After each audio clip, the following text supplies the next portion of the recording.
Keluarga yang ajeg dan kokoh atau ailah sabitah ini, meskipun digempur dan digedor, ditiup oleh badai, dia tidak akan pernah bergeming, akan terus melaju dan berjalan dengan penuh percaya diri. Katakanlah dia memiliki semacam kekebalan dan kekuatan. Al-Jihad Al-Mana'i memiliki semacam sistem kekebalan yang andal, sehingga meskipun banyak godaan, rintangan dan hambatan, karena dia sudah kuat, sudah kebal, sudah imun, maka dia tetap melaju.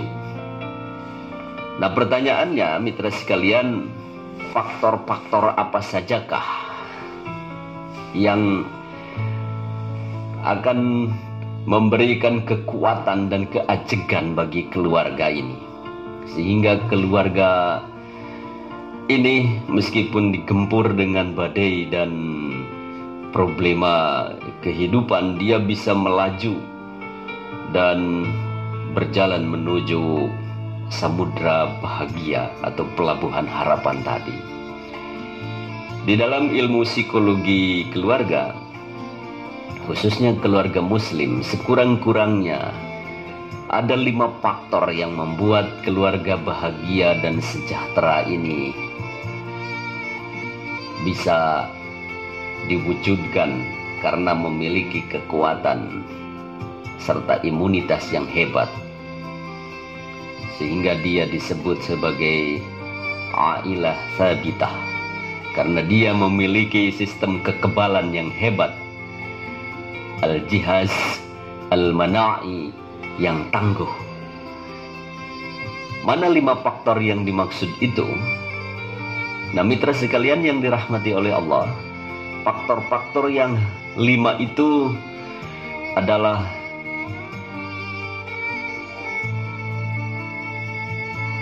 agama, cinta, harta, visi bersama, dan kepuasan sosial. Ini adalah studi ilmiah berkenaan dengan faktor-faktor yang dominan, yang paling penting dan bahkan menentukan atau determinan. 5 faktor yang dominan dan determinan, faktor yang penting dan menentukan bagi keajegan keluarga sehingga dia bisa merengkuh dan meraih keluarga bahagia. Agama, cinta, harta, visi bersama, dan kepuasan sosial. Mitra sekalian, mari kita lihat satu-satu. Yang pertama yang membuat keajegan keluarga sehingga keluarga akan tetap bahagia dan sejahtera adalah faktor agama. Maksudnya adalah adanya iman dan takwa dalam kehidupan keluarga. Manakala iman dan takwa dalam kehidupan keluarga ada dan menjadi fondasinya, menjadi jiwa dari denyut kehidupan keluarga, maka dia sudah memiliki satu faktor yang kuat yang akan memberikan imunitas bagi keluarga itu, dan keluarga ini akan tahan terhadap badai kehidupan. Jadi mutiara iman dan mutiara takwa akan memberikan daya tahan dan kekuatan yang luar biasa bagi sebuah keluarga, sehingga keluarga itu menjadi ailah sabitah, tak akan mudah goyah. Faktor yang kedua, faktor cinta. Maksudnya bahwa cinta kasih yang dibina dan dimiliki oleh keluarga itu menjadi faktor yang penting. Dan bahkan di dalam psikologi perkawinan dianjurkan agar cinta yang dimiliki di dalam keluarga itu dibina dengan baik dan selalu dibarukan. Jadi ada pembaruan cinta. Jangan monoton. Cinta harus selalu diperbaharui dalam rupa dan wujud serta moda yang berbeda, sehingga ada variasi dan tidak membuat basi dan rasa bosan. Jangan ada orang merasakan bahwa aku bosan dengan cintamu yang kayak begitu-begitu juga. Maka perlu semacam pembaharuan terhadap rasa cinta itu dengan berbagai cara yang mungkin ada keunikan dan ada kekhasan dalam pembaharuan cinta dan aktualisasinya di dalam keluarga untuk setiap keluarga. Tetapi apapun, yang penting adalah bagaimana cinta kasih yang dibina di dalam keluarga itu tetap menyala dan kemudian ada pembaharuan. Diremajakan lagi. Permajaan atau pembaharuan cinta ini penting, khususnya untuk keluarga-keluarga yang sudah masuk pada fase 10 tahun ke atas atau bahkan 20 tahun lebih. Jangan dikira bahwa cinta tidak penting bagi keluarga yang sudah berumah tangga atau menjalani kehidupan keluarga mereka di atas 10 tahun atau di atas 20 tahun. Cinta tetap penting, tetapi dalam bentuknya yang berbeda. Inilah yang mungkin disebut di dalam psikologi perkawinan sebagai metamorfosis cinta. Jadi cinta yang sudah menjadi kupu-kupu yang indah. Yang ketiga, secara teori tadi disebutkan bahwa ketika keluarga ingin memiliki keajegan dan memiliki kekuatan atau imunitas, tahan banting, dan mampu sampai di pelabuhan harapan itu harus memiliki harta. Maksudnya, perkawinan dan keluarga itu adalah subjek-subjek yang hidup, dan untuk bisa hidup, untuk bisa bertahan dalam kehidupannya, maka dia membutuhkan kebutuhan-kebutuhan biologis, kebutuhan-kebutuhan ekonomikal, kebutuhan-kebutuhan yang bersifat material. Dan inilah mungkin yang di dalam agama, di dalam fikih munakahah disimpulkan dengan adanya istilah nafkah. Harta benda atau hal-hal yang bertautan dengan ekonomi untuk menutupi dan memenuhi nafkah keluarga yang memadai. Ini merupakan satu faktor yang penting yang membuat keluarga itu imun, yang membuat keluarga itu tangguh dan kuat. Berdasarkan catatan BP4 Kabupaten Ciamis, faktor ekonomi menjadi penyebab pertama terjadinya perselisihan dan percekcokan, terjadinya disharmoni atau konflik di dalam keluarga. Ini berarti bahwa faktor ekonomi bukan hal yang sepele dan bisa disingkirkan begitu saja. Sebab ketika sudah berkeluarga, faktor ini ternyata mengemuka dan menyeruak begitu kuat. Dia menjadi faktor yang penting, dan karenanya faktor ini perlu dipertimbangkan dan mungkin perlu dalam jangka panjang dikelola secara bijaksana, baik oleh pemangku kepentingan perkawinan, dalam hal ini suami dan istri dan anggota keluarga itu sendiri, maupun oleh para pihak yang terlibat dengan tanggung jawab untuk memantapkan dan meningkatkan kualitas keluarga kita, keluarga nasional. Oleh karena itu, fokus dan tugas berkenaan dengan penguatan keluarga pada aspek ekonomikal, sehingga keluarga ini bisa ajeg, kokoh dan kuat, itu perlu digalakkan. Seperti program pengarus utamaan keluarga lewat pemberdayaan ekonomi, misalnya memberikan pendidikan dan pelatihan keterampilan lewat balai diklat atau balai keterampilan keluarga. Ada semacam kursus-kursus keterampilan dan pendidikan vokasi bagi keluarga, misalnya yang diusung oleh PKK, oleh Dharma Wanita, atau oleh organisasi kewanitaan yang arahnya untuk kesejahteraan dan peningkatan mutu keluarga Indonesia, oleh gerakan dan organisasi perempuan dan lembaga apapun yang bergerak di bidang keluarga, kewanitaan, dan sebagainya. Dulu, kursus-kursus dan keterampilan keluarga yang mengarah kepada vokasi ini sempat menggaung dan menggema, dan hari ini pun sejatinya itu masih merupakan kebutuhan yang dirasakan oleh masyarakat luas. Karena dengan memberikan semacam keterampilan atau keahlian yang produktif dan menghasilkan nilai ekonomi, maka keluarga itu akan berdenyut. Dan ini akan beririsan nanti dengan target untuk memantapkan keluarga dan meningkatkan mutu keluarga, sehingga keluarga yang sejahtera dan bahagia bisa dicapai, keluarga yang sakinah bisa diwujudkan. Inilah faktor yang pertama, dan di BP4 nyata ini merupakan satu faktor yang memengaruhi tingkat keharmonisan keluarga, dan bahkan faktor penyebab dari adanya krisis perkawinan yang masuk ke BP4 untuk mendapatkan penasehatan ada pada urutan yang pertama. Betapa pentingnya ini. Faktor yang keempat yang menyebabkan keluarga kuat dan bisa mencapai keluarga bahagia itu adalah adanya visi bersama yang ingin diwujudkan.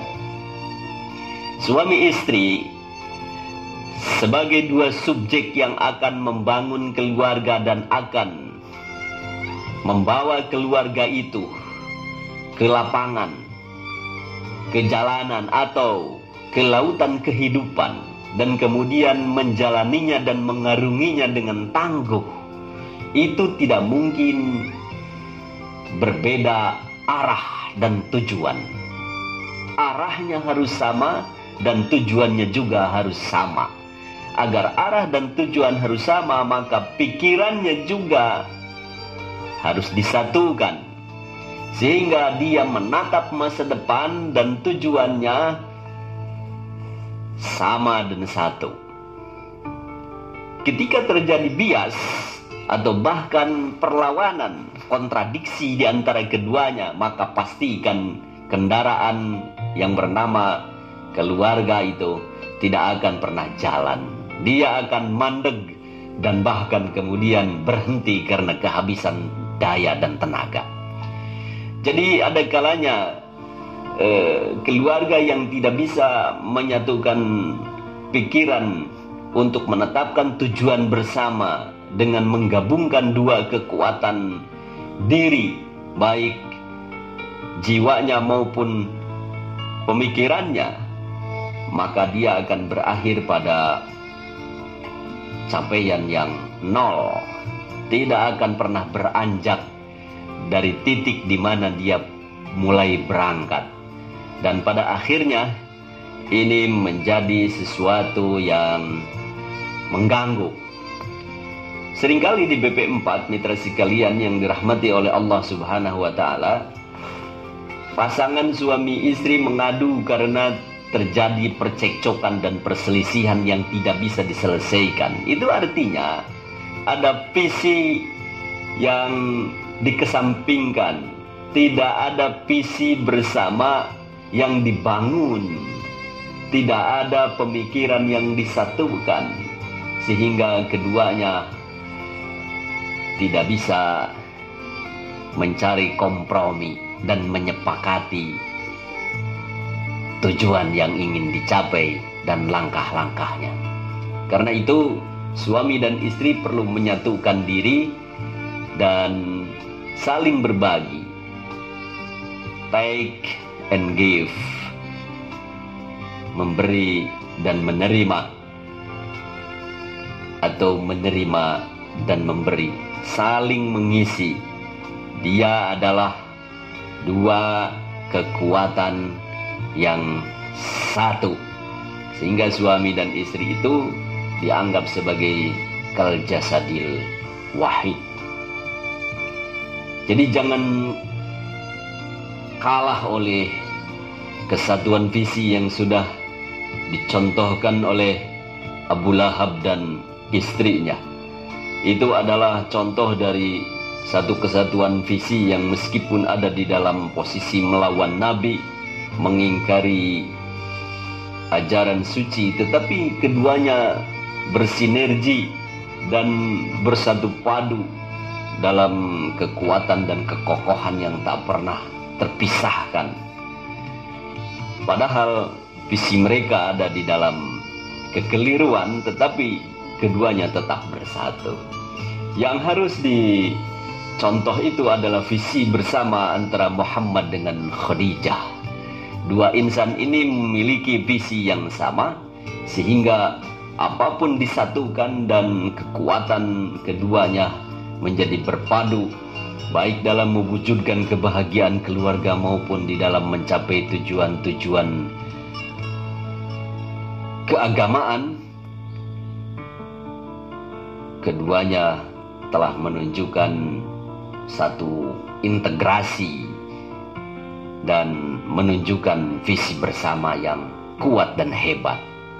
Oleh karena itu di dalam doa-doa pernikahan, keteladanan Muhammad Rasulullah dan Khadijah Sayyidah Kubra itu selalu disebut dan selalu diingat serta diambil spiritnya, karena setiap keluarga menginginkan posisi dan kualitas seperti beliau berdua, dua pimpinan, dua teladan sebagai uswah dan qudwah di dalam memantapkan keluarga. Faktor yang kelima, menurut para pakar dan ahli di bidang perkawinan dan keluarga muslim, adalah pengakuan dan penghargaan sosial. Jadi pada akhirnya setiap keluarga itu akan memiliki keajegan manakala secara sosial dia mendapatkan pengakuan dan penghargaan. Oleh karena itu, maka keluarga jangan mengisolasi diri, tetapi harus berbaur dan menyatu dengan masyarakatnya, menjadi bagian atau menjadi unit dari masyarakat, sehingga dia menjadi subjek-subjek yang bersatu, berpadu, dan berjamaah, tidak munfarid. Karena apa? Karena ternyata keajegan keluarga itu dipengaruhi oleh statusnya sebagai makhluk sosial, dan bahwa kita ketahui bahwa keluarga adalah unit masyarakat yang terkecil, yang jika dia tidak diakui atau tidak dihargai secara sosial, maka keajegan keluarga ini pun akan terancam, akan terasa hambar, dan akan terasa menyendiri, terisolasi, manakala dia tidak bersama-sama dan bersatu dengan lingkungan dan masyarakatnya. Dan ternyata pengakuan serta penghargaan sosial ini menjadi satu kebutuhan, menjadi satu faktor bagi keluarga yang ajak